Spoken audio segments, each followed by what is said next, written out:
서울시가 25개 자치구와 손잡고 코로나 피해 계층 지원을 골자로 한 5천억 원 규모의 재난지원금 지급 계획을 발표했습니다. 사실 재보선을 코앞에 두고 선거용 행보다 이런 지적이 없지는 않지만 국회에서 이 4차 재난지원금 심사가 지지부진한 가운데 지자체가 발빠르게 움직이는 모양새입니다. 또 이런 가운데 오늘 국회에서는 여야가 추경안 처리 합의를 시도합니다. 자, 당국대학교 김태기 교수와 재난지원금 이야기 나눠보도록 하겠습니다. 안녕하십니까? 네, 안녕하세요. 서울시 재난지원금 이야기부터 해보도록 하겠습니다. 네. 이게 직접 지원은 5천억 원이지만 간접 금융 지원까지 합치면 1조 원 규모가 그렇죠. 되더군요. 상당히 큰 규모인데 일단은 경제적 효과는 전체적으로 어떻게 보십니까? 일단 소상공인 이런 분들한테 현금 지원이 들어오니까 조금 일시적으로는 도움이 되겠죠. 근데 그러나 전체 이 코로나나 또 코로나로 인한 이 전반적인 경기 부진에 비교하면 사실은 그 효과가 크다고 할 수는 없는 겁니다. 네. 지금 계속 얘기가 되는 게 중앙 정부의 4차 재난지원금이 아직 지급이 안 됐단 말이죠. 네. 이런데 서울시 지자체가 먼저 나서서 재난지원금을 지급을 하게 되면 네. 물론 발빠르게 움직였다라는 긍정적인 네. 평가도 있지만 자칫 중복 지급이 될 수 있고 좀 효율성이 떨어질 수도 있다 이런 지적도 나오더라고요. 네. 어떻게 보시는지요? 좀 황당한 거죠. 사실은 이 정부에서 전체 방향이 나오고 그다음에 서울시가 이제 따라가는 그게 정상이죠. 근데 지금 거꾸로 좀 돼버린 거죠. 그러니까 특히 지금 서울 경우는 이제 시장 선거가 있다 보니까 네. 이런 충분히 오해를 받을 만한 거고. 특히 이제 1조 원 정도의 굉장히 큰 돈을 하다 보니까 그럼 서울 시민 1인당 10만 원씩 줘가지고 선거 치르냐 하는 그런 비판까지 나오고 있는 겁니다. 네. 네. 자, 어제 같은 경우는 이제 네. 국민의힘 후보가 최종 확정이 되면서 서울시장 재보선 선거 네. 박영선 후보, 오세훈 후보 이렇게 네. 1대1 대결이 성사가 됐습니다. 네. 자, 그러면서 이제 정책 대결에 본격적으로 돌입한 양상입니다. 그렇죠. 네. 민주당 박영선 서울시장 후보가 당선되면 10만 원, 네, 10만 원입니다. 예. 위로금 네. 명목으로 10만 원을 주겠다 이렇게 네. 밝혔죠. 이 대목에서 떠오르는 게 네. 이제 여당 같은 경우는 지금 선별 지급이 아니라 네. 재난지원금 전 국민 지급도 차후에 계속해서 이어나가겠다라는 네. 계획을 갖고 있지 않습니까? 네. 역시 이 정부 입장에서 여기에 대해서 난색을 표하고는 있지만 네. 의견이 제각각인 것 같아서요. 여기에 네. 대해서 어떻게 보시는지요? 우선 이렇게 보셔야죠. 이제 당장 정부라고 하는 건데 기재부를 말하는데요. 네.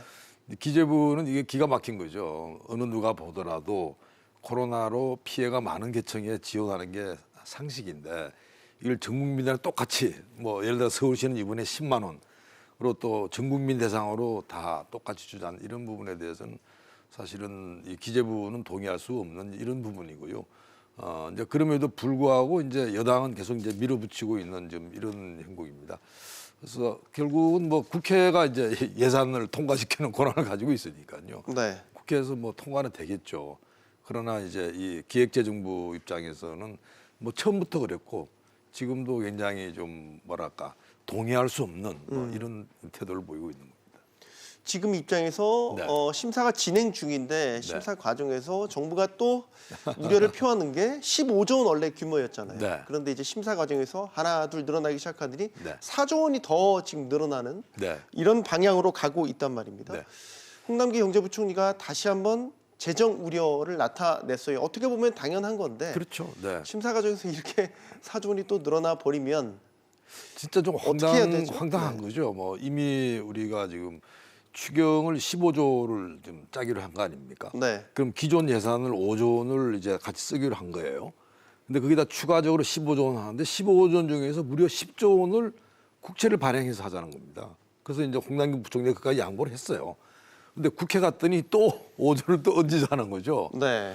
그러면 사실은 이제 이 홍남기 부총리 입장에서는 자기는 이 국가 부채 관리에 실패한 그리고 어떻게 보면 재정을 관리하는데 실패한 어떤 그런 게 되는 거고 본인만의 문제는 아니죠. 사실은 이제 국가 부채가 현재 우리가 이 1,000조 원을 지금 바라보는데 이 1,000조 원 넘는 거는 시간 문제가 돼버린 겁니다. 이 1,000조 원이라면 어마어마한 돈이에요. 1,000조 원에 대해 가지고 아마 홍남기 부총리는 설명을 좀 잘하면 좋았을 텐데 우리나라 근로자들이 대략 한 2,500만 명 됩니다. 네. 1인당 취업자 한 사람당 한 4천만 원 정도 자기가 빚을 지는 거예요. 그리고 우리나라 GDP가 대략 한 2천조 원 되는데 1천조 원이라 한다면요. 절반 아닙니까? 그럼 1년 내내 우리나라 전체가 버는 돈의 절반을 써야지 이게 빚을 갚을까 말까 하는 이런 정도 문제거든요. 굉장히 큰 돈입니다. 근데 지금 이제 이 국회는 뭐 아랑곳하지 않는 거죠. 뭐 지금도 굉장히 힘든 상황에서 결국은 이제 내년 대선이 이제 오니까 여기다가 또다시 5조 원을 붓는 거예요. 뭐 내용을 보게 되면 뭐 같은 뭐 농업 부분 뭐 이렇게 종종 이렇게 하는 거죠. 사실 지금 이 부분 경우는 지금 이미 제가 볼 때는 뭐 한도를 넘어선 거 아니냐 하는 그런 걱정이 됩니다. 네, 지금 이게 증액이 되는 게 여당에 의해서만 증액이 되는 게 아니라 야당도 증액을 네. 요구를 하는 부분들이 있어요. 예를 네. 들면 일반 업종 소상공인 지원 단가 네. 2배로 올리자 이런 네. 증액 의견을 냈고 뭐 이런 거 저런 거 다 합쳐서 여야 구분 없이 네. 이게 또 계속해서 의구심을 갖는 게 선거철이 다가오다 맞습니다. 보니까 네. 선심성 증액이라는 그렇습니다. 비판을 피하기 어려워 보입니다. 그러니까 사실은 이제 이 선거가 다가오니까 막 현금을 막 뿌리는 이런 부분들인데 사실은 좀 야당 경우는 그나마 양심이 좀 있는 거예요. 소상공인을 뭐 100만 원에서 200만 원으로 가자 그러는데 그게 단서는 뭐냐라면 단기 아르바이트 일자리 그 별 효과가 없는 거 그거는 전액 삭감하자 하는 이런 이야기를 지금 하고 있습니다만 뭐 그래도 제가 볼 때는 50% 100%예요. 사실은 선거 앞에 이 정당이 어떻게 보면 국회의원이 그거 아닙니까? 국민의 대표 아니에요? 네. 근데 오히려 지금 국회의원이 뭐 정당의 어떤 하수인처럼 돼버려가지고 정말 웃기는 일이 벌어지는 거죠. 당연히 국회는 국민들이 내야 될 세금 깎아줘야 됩니다. 그러니까 당연히 이 살림 잘 살게 해줘야 되는데 거꾸로 돼버린 거야.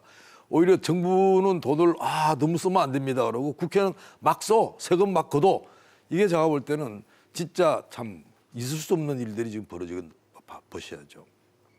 이게 지금 이런 식으로 국가 부채가 빠르게 늘어나면 연간 100조 원대 재정 적자가 고착화될 우려가 있다. 그렇습니다. 네. 뭐 이런 얘기들도 네. 나오고 있으면 네. 이게 어떻습니까? 국가 신용 등급에도 장기적으로 보면 영향을 주나요? 이런 그럼요. 그러면요. 그러니까 지금 우리나라 경우는요. 다른 나라에 비해 가지고 그래도 재정이 좀 건전했기 때문에 네. 사실은 뭐 한국 경제에 대해서 뭔가 프리미엄을 줬어요. 그래. 한국 경제는 재정은 튼튼하지. 근데 이게 재정이 이제 무너진다는 이야기는 사실은 지금까지 우리가 누렸던 프리미엄이 사라지는 거고 그 이야기는 우리 국가 신용 등급을 하향 조정할 수밖에 없다. 그러니까 제가 볼 때는 지금 이 부분은 시간 문제라고 이렇게 보고요. 지금 지난 4년 사이에 우리 국가 부채 비율이 한 12% 올랐습니다. 네. 불과 4년 사이에요. 그럼 앞으로 1년, 2년 하는데 아까 100조 원 말씀하셨지 않습니까?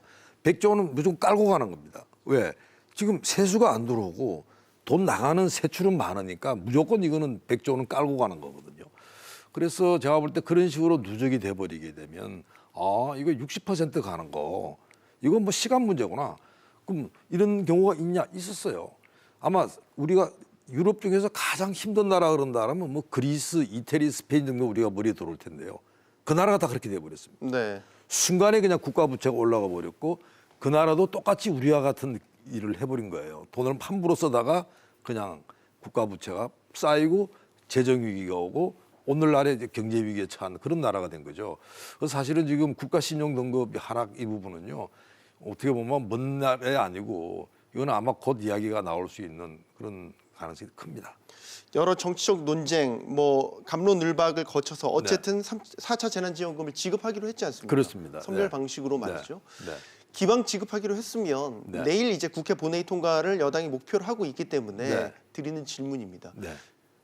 적게 지급이 되는 게 경제적 효과를 키우는 것 그렇죠. 아니겠습니까? 그렇습니다. 예. 뭐 어떻게 보면 지금은 좀 재정 걱정은 좀 뒤로 차치를 하고 네. 네. 일단은 급한 불을 끄는데 초점을 맞춰야 되는 것 네, 아니냐. 그렇습니다. 반론 아닌 반론을 네. 교수님께 제기를 합니다. 그러니까 사실은 이래야 될 것 같아요. 이 4차 재난지원금 지급하기 전에 어떤 일이 있었냐라면 코로나 피해 보상제 한다고 시작이 된 겁니다. 네. 기억나시죠?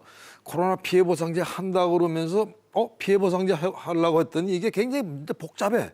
법적으로도. 네. 그래가지고 갑자기 재난지원금으로 돌려버린 거예요. 그 당시 코로나 우리가 피해 보상제 이야기 나왔을 때 지금처럼 그냥 즉시 왜냐하면 이미 3차까지 나갔지 않습니까? 1차부터 네. 3차.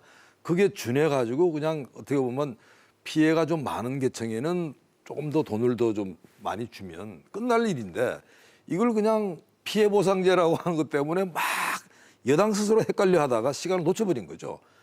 말씀하신 대로 지원하려면 신속하게 지원하는 게 맞아요. 근데 오히려 신속하게 지원할 시간을 스스로 까먹은 거죠. 왜? 피해 보상제라고 하는 세계에서 유례가 없는 그런 제도 때문에 여당에서도 이거 어떻게 해야 되지? 심지어는 정부의 중소벤처기업부 장관이 딱 그 이야기를 한 겁니다. 네. 이게 세계 유례 없는 제도가 돼서 우리가 굉장히 혼란스럽다는 얘기를 하는데요. 제가 볼 때는 아마 그런 것 때문에 오히려 재난지원금 지급만 더 늦어진 거 아니냐 하는 이런 생각이 듭니다. 마지막 질문 드릴게요. 네. 생산, 투자, 고용, 경제를 얘기하는 3대 축이라고 볼 수 그렇습니다. 있겠죠. 네. 지금 그런 측면에서 봤었을 때 실물 경제 상황이 어떤 상황이라고 진단하고 계십니까? 지금 실물 경제는요, 사실은 잘 돼가는 데는 잘 됩니다. 반도체. 수출 말씀이시죠? 그냥 그건 네. 진짜 뭐 반도체 슈퍼 사이클 이야기 나올 정도 잘 되고요. 그다음 전기차 이거 들어오면서 배터리, 2차 전지 이런 부분들은 막 크는 것 같아요. 근데요, 그러나 대부분의 산업들 이런 말 들어가지고 전통 산업 부분들은 그냥 쭉 쓰는 겁니다. 그래서 이 산업도요 K자로 가고 있습니다. 네. 잘 나가는 데는 쫙 올라가는데 못 나가는 데는 그냥 계속 주저앉아 있는. 그래서 현재 우리 실물 경제를 자칫하게 되면 뭐 반도체 보면서 경제가 잘 된다 생각하면 큰 오산이고요. 정말 제가 볼 땐 전통 산업 그다음 우리 뭐 요즘 말하는 소상공인 이런 쪽 경우는요. 뭐 어떻게 보면 간신히 버텨나가는 뭐 이런 지경이라고 이렇게 봅니다. 알겠습니다.